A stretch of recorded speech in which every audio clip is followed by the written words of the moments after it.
es recíproca porque le debo mucho respeto y mucho cariño, mi hermano pastor Adonis, y muchas bendiciones para la congregación. Esto es un día muy especial para mí y me siento más que regocijado al aceptar esta invitación. Y hoy quiero traerle una palabra de parte del Señor.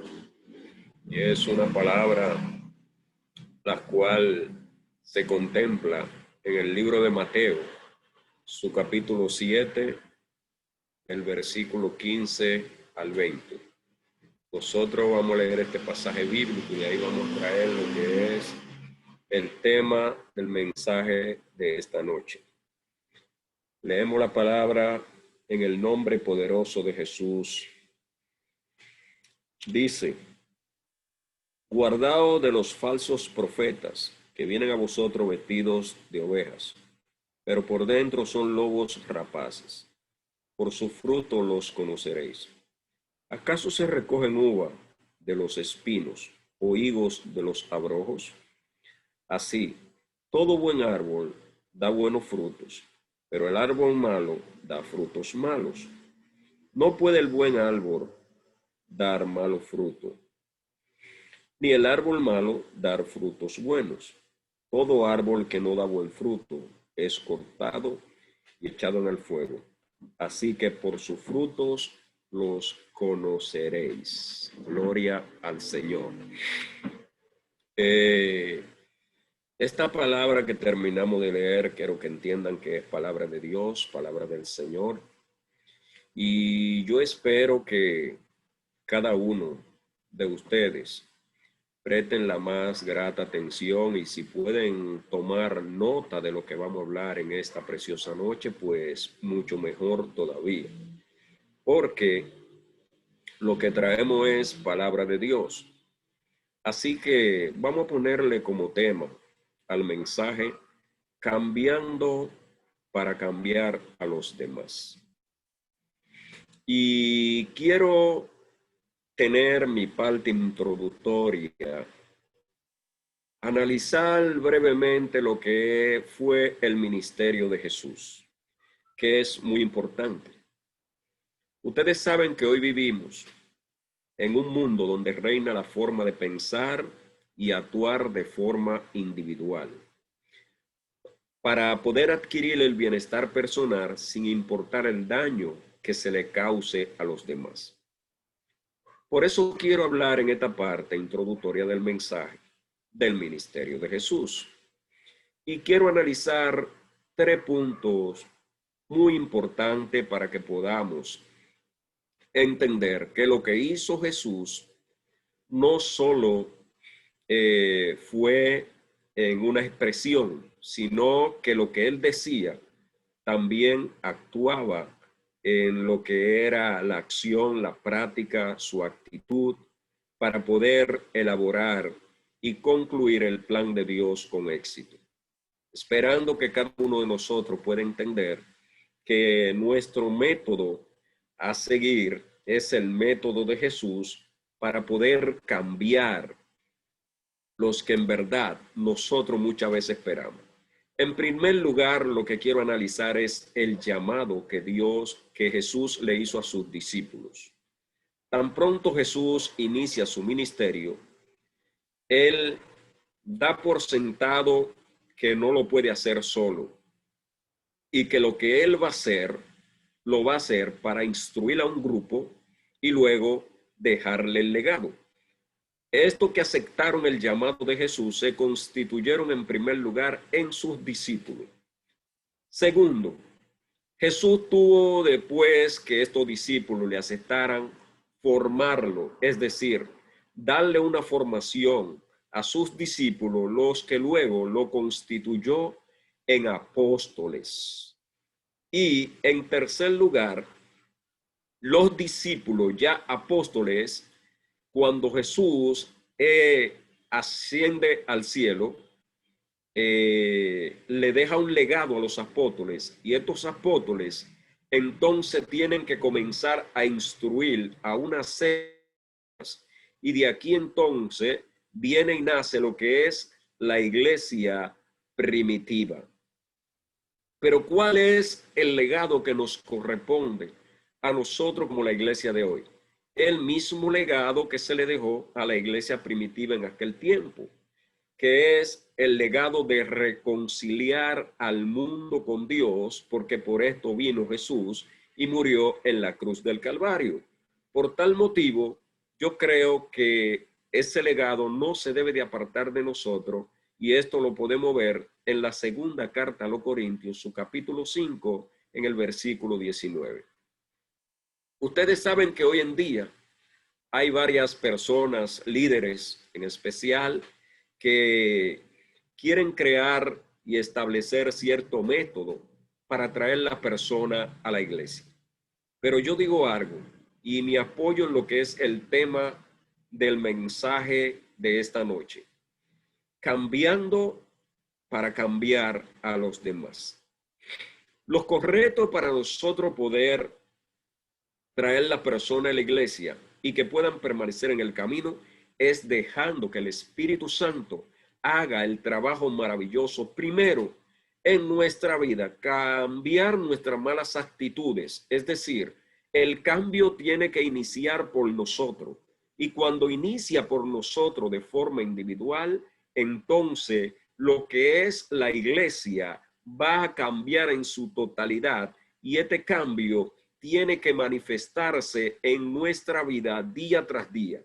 No son las palabras las que nos van a cambiar, son nuestras actitudes las que van a cambiar nuestra vida, cambiando nuestras actitudes. Es decir, el cambio se debe de ver desde lo interno a lo externo, de adentro hacia afuera. Y luego, con nuestro nuevo estilo de vida, es decir, una vida práctica, las demás personas notarán el cambio, y cuando usted les predique, entonces ellos van a entender que lo que usted predica es lo que usted vive en realidad. Amén. Por tanto, en las cartas a los romanos, en su capítulo 2, en el versículo 2, habla ahí de renovado en nuestro entendimiento. Y para nosotros renovarnos en nuestro entendimiento, lo primero que debemos de entender es que debemos de dar o conocer unos pasos para luego entender qué nos dice el apóstol Pablo en este versículo. Lo primero es que Dios lo creó todo perfecto, pero el hombre tuvo una caída, y esa caída fue lo que decompuso al hombre tanto en su parte externa como en su parte interna. En Génesis capítulo 3, del versículo 6 al versículo 10. Algo que en verdad perdimos lo que es verdaderamente nuestro estado original, porque dice la palabra en Génesis 1, 26, 27, que Dios nos creó a su imagen y semejanza. Pero tan pronto tenemos la caída, entonces perdimos lo que es nuestro estado original, y por tal motivo necesitamos un cambio para volver a ese estado original. Por eso cuando se habla de renovación, debemos devolver algo a su primer estado. Es lo que significa. Renovación es volver algo a su primer estado. Por tanto, el entendimiento lo debemos de ver también como la capacidad de pensar y obrar con buen juicio y prudencia. Juan 4:24 nos dice que Dios es espíritu, y los que le adoren deben de adorarle en espíritu. Es decir, para nosotros poder adorar al Señor, debe de haber un cambio en nuestra vida. Debe de haber una trascendencia más allá de nuestro estado natural y entrar en lo que es verdaderamente un estado espiritual. Buscad primeramente el reino de Dios y su justicia, y toda la demás cosa os será añadida. Por tal motivo, cuando vemos en estos tiempos algunos creyentes que andan afanándose por las cosas materiales de este mundo, los cuales verdaderamente necesitamos, pero no son imprescindibles algunas en nuestra vida, sino que lo imprescindible en nuestra vida en verdad es buscar el reino de Dios y su justicia, y Él luego se va a encargar de añadir a nuestra vida lo que nosotros necesitamos, no lo que queremos, porque de querer vamos a querer muchas cosas, las cuales no necesitamos, pero el Señor sabe en realidad qué necesitamos. Por tal motivo, si caímos de la gracia de Dios, debemos de renovar nuestro entendimiento para lograr alcanzar nuestro estado original, como lo hemos repetido en este momento. ¿Cómo lo podemos lograr? ¿Cómo podemos lograr alcanzar nuestro estado original? Yo digo que podemos llegar a alcanzar nuestro estado original reconociendo que hemos caído de la gracia de Dios en un momento determinado, y para nosotros poder lograr nuestro estado original tuvimos que aceptar a Jesús como nuestro gran Salvador. Aceptando a Jesús, entonces volvemos a nuestro estado original, y es algo maravilloso. Pero para nosotros demostrar en verdad que nosotros estamos viviendo en nuestro estado original, debemos de aprender lo que nos dice Mateo 5 del 43 al 48, y ustedes pueden leerlo más detenidamente en sus hogares, y es que nosotros manifestamos el verdadero amor de Dios y llegamos a nuestro estado original cuando aprendemos a hacer lo que hizo Jesús. Y es lo que nos dice Mateo 5, 43 al 48. Debemos de amar a nuestros enemigos. Debemos de bendecir a los que nos maldicen. Haced bien a los que nos odian. Orad por lo que os persiguen, no para que Dios lo mate, sino para que Dios cambie su forma también de pensar y de actuar. Si logramos hacer esto que nos demanda Jesús, entonces seremos llamados hijos de Dios. Ustedes saben que dentro del pueblo de Dios se dan ciertas circunstancias, y es que dicen que aman y que en verdad tienen fe, pero como decía las palabras que leímos al principio en Mateo 7 del 15 al 20, nosotros vamos a ser conocidos por nuestro fruto, no por nuestras palabras, porque es como dice un dicho en el argot popular ahí en el mundo: del dicho al hecho hay mucho trecho. Por tal motivo, lo que Dios está demandando de nosotros es más acciones y que hablemos menos, porque en ocasiones hablamos muchas cosas, pero a veces no la cumplimos. Es mejor hablar poco y poder imitar a Jesús en todo cuanto Él hizo. Por tal motivo, creo que el cambio se manifiesta cuando aprendemos a amar a nuestros enemigos, a los que están contrarios a nuestras ideas. Orar por los que nos persiguen. Hay que bendecir al que nos maldice. Entonces yo me haría las preguntas: ¿cuál es el fruto que debemos manifestar como individuo y como iglesia? Lo primero es que en la carta a los Gálatas nos dice cuál es el fruto del Espíritu, que es gozo, paz, paciencia, benignidad. Sobre toda esta cosa dices que no hay ley. ¿Por qué? Porque son buenas y van acorde con lo que verdaderamente el Espíritu manifiesta en nuestra vida. Por tal motivo, todo cristiano debe de aprender a manifestar lo que es el gozo en medio de la tribulación, en medio de la enfermedad, en medio de las situaciones dificultosas. ¿Y por qué hablo todo esto? Hablo todo esto porque cuando queremos en verdad manifestarnos al mundo como cristianos, debemos de aprender a llevar el fruto del Espíritu en nuestra vida para que los demás puedan ser convencidos con nuestras acciones y Dios también glorificarse en la vida de cada uno de ellos. Por tal motivo, hay muchas personas que vienen, como leímos en el versículo, como falsos profetas, se esconden dentro del evangelio, desacreditan el evangelio, porque el evangelio es como el amor, que aunque hayan gente que odian, el amor sigue siendo amor. Así es el evangelio, buena noticia. Aunque hayan falsos profetas, aunque hayan personas escondiéndose detrás del evangelio, el evangelio es bueno. Para ser partícipe de la naturaleza divina debemos de tener fe, virtud, conocimiento, dominio propio, paciencia, piedad, afecto fraternal y amor. Esto lo dice la segunda carta de Pedro, su capítulo 1, del versículo 5 al 15. Y dice que el que tiene todas estas cosas no caerá. Es decir, cuando usted tiene la fe suficiente en el Señor, usted va a depositar su alma y su cuerpo para que sea el Señor quien obre en su vida. Usted no tiene que preocuparse por lo que usted no puede hacer, porque cuando nos preocupamos por lo que Dios debe de hacer, entonces lo que estamos es minimizando a Dios.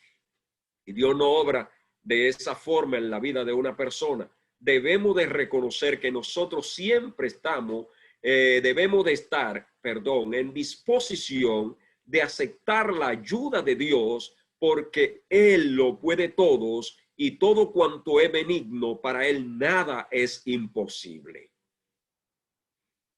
Seguimos diciendo qué es andar en el Espíritu. Y para esto estamos hablando de lo que es el tema. Debemos de cambiar. Para andar en el Espíritu debemos de aprender a tolerar, debemos de aprender a soportar las situaciones amargas y que no nos agradan en momento determinado, sea que vengan de nuestros hermanos, sea que vecinos, de nuestros amigos. ¿Por qué? Porque el que anda en el Espíritu en verdad anda como Jesús anduvo en esta tierra. Jesús nunca maldijo a los que lo persiguieron. Nunca se rebeló contra nadie, sino que siempre mantuvo su mansedumbre. Y aun cuando estuvo preso en una ocasión que estaba hablando con el rey Agripa, creo que era, le respondió cuando le contestaron una palabra amarga y difícil con mansedumbre, mis hermanos. Y esto es una manifestación de que en verdad andamos en el Espíritu. El que anda en el Espíritu anda con la gracia de Dios en su corazón. Amén. Debemos de unirnos para constituirnos en verdaderos obreros del reino de Dios. Esto lo vemos en la primera carta a los Corintios, su capítulo 1, versículo 10, donde Pablo manda a la unidad, aquella iglesia de Corintios que estaba en una descomposición. Y más adelante, si usted sigue leyendo en esta carta, puede ver que uno decía que era de Cefa, otro de Apolo, otro de Pablo y otro de Jesucristo. Esta iglesia tenía una descomposición y una división de tal forma que el Espíritu Santo no podía obrar en aquella iglesia si no era restaurada. Ahora viene la palabra. ¿Cómo se construye la unidad? La unidad se construye aprendiendo a trabajar en el equipo, que fue el método de Jesús que tuvimos en nuestra parte introductoria. Primero, tuvo un llamado, pero luego formó un equipo de 12 hombres que se encargaron también de trabajar tal y como lo hacía Jesús. Hoy en día queremos ver al pastor como el superhéroe. No, nosotros los pastores lamentablemente no somos superhéroes. Nosotros los pastores somos de carne y hueso. Sentimos sed, sentimos cansancio, sentimos las cargas que llevamos encima, y por tal motivo lo que necesitamos es imponer el método de Jesús en nuestras congregaciones. ¿Para qué? Para formar personas que estén dispuestos a ayudarnos, para formar un equipo, y luego que se forme ese equipo y ese equipo entre en acción y todos trabajemos de la misma forma que trabaja el pastor, que trabaja el líder que es nombrado por un nombre, porque a veces creemos que las cargas se las debemos dejar al liderazgo de la iglesia. En estos caminos recuerden que todos somos iguales. Lo que se necesita es disposición, que no nos quedemos solo en promesa, sino que entremos al campo de la acción para ver los resultados que Dios quiere hacer en cada una de nuestra vida, en cada una de nuestra familia y en cada una de nuestras congregaciones. Luego que la iglesia se une y trabaja de esta forma, podemos ver que la unidad produce en la iglesia algo maravilloso. Y esto lo podemos ver, y voy a buscarlo en mi Biblia ahora, en Efesios capítulo 2, versículo 19 al 22. Gloria al Señor, aleluya. Leemos en el nombre de Jesús. Por eso, ya no soy extranjero ni forasteros, sino conciudadano de los santos y miembros de la familia de Dios, edificado sobre el fundamento de los apóstoles y profetas, siendo la principal piedra del ángulo Jesucristo mismo. En él todo el edificio, bien coordinado, va creciendo para ser un templo santo en el Señor, en quien vosotros también sois juntamente edificado para morada de Dios en el Espíritu. Esto es maravilloso, hermano. Y debemos no solo de leer la palabra cuando la leemos, debemos de escudriñarla, debemos de analizarla, debemos de hacer un examen exhaustivo, profundo en ella, para que ella puedan calar en nuestros corazones. Aquí está hablando que somos formados en los apóstoles, en los profetas, pero nos dice que la principal piedra del ángulo es Jesucristo. Y en esa es que debemos de fundar nuestro ministerio, en esa es que debemos de fundar todo lo que es verdaderamente perteneciente al reino de Dios. Haciendo esto, mis hermanos, podemos ver que todos vamos a llegar a un espíritu de unidad. ¿Por qué? Porque cuando todos pensamos lo mismo y queremos hacer algo en favor de lo que es el reino de Dios, pues entonces vamos a ser más que bendecidos en el Señor.